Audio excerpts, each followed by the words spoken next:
এইবার তোমাদেরকে শোনাবো বাঁদর আর গাছের গুঁড়ির গল্প।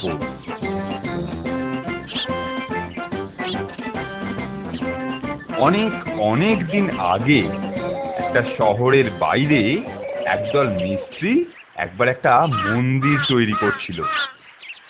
আরে নাও নাও ভাই, তাড়াতাড়ি পা চালাও। আরে দেরি হয়ে গেলে আজ সন্ধ্যের মধ্যে আর কাজ শেষ করতে পারবো না। এই তো তাড়াতাড়ি পা চালাচ্ছি। চলো চলো চলো ভাই, সব আরো জোরে চলো। আরে নাও নাও ভাই, তাড়াতাড়ি হাত চালাও। আরে আর কতক্ষণ লাগবে?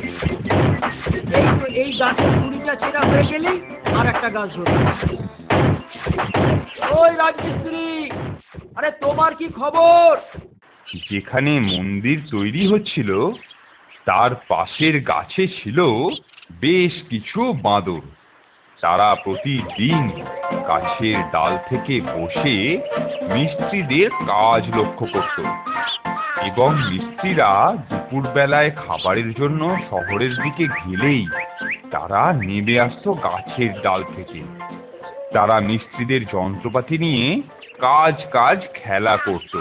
চলো শহরে গিয়ে খেয়ে আসি। ঠিক আছে, আচ্ছা ভাই, এখানে একটা খোঁটা গুঁজেই যাচ্ছি, কিন্তু আমরা যাবার পর খোঁটাটা যেন কেউ নাড়াচাড়া না করে।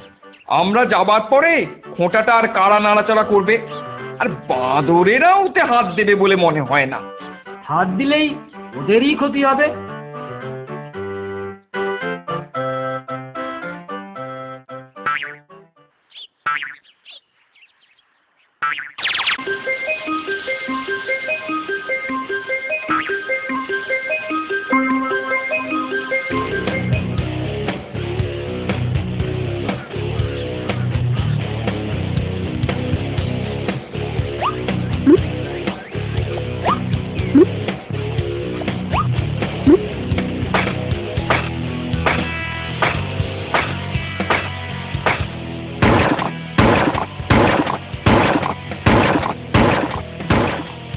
তাদেরই মধ্যে একটা বাঁদর গিয়ে বসলো সেই কাঠের গুঁড়িটার ওপর, যাতে ওই খোঁটাটা মোটা ছিল।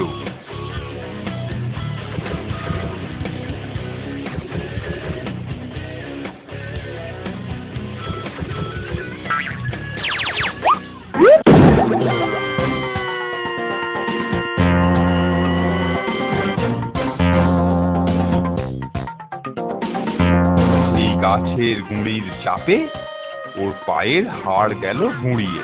এইভাবে ওই বোকা বাঁদর ওইখানেতেই মারা গেল।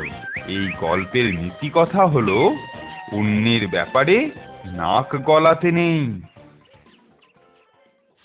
রে গা রে রে গা মা গা গা মা পা মা মা পা ধা।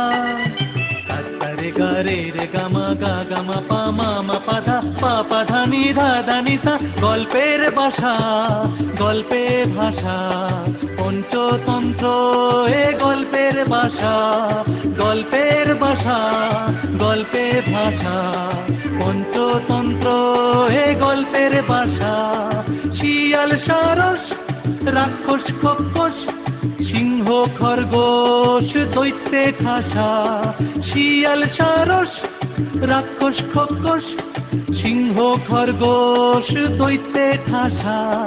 অন্ধকারের পথ পেরিয়ে সাত সাগরের পাশ কাটিয়ে রূপকথারই দেশে আসা। গল্পের ভাষা গল্পে ভাষা পঞ্চতন্ত্র, এ গল্পের ভাষা গল্পের ভাষা গল্পে ভাষা পঞ্চতন্ত্র, এ গল্পের ভাষা।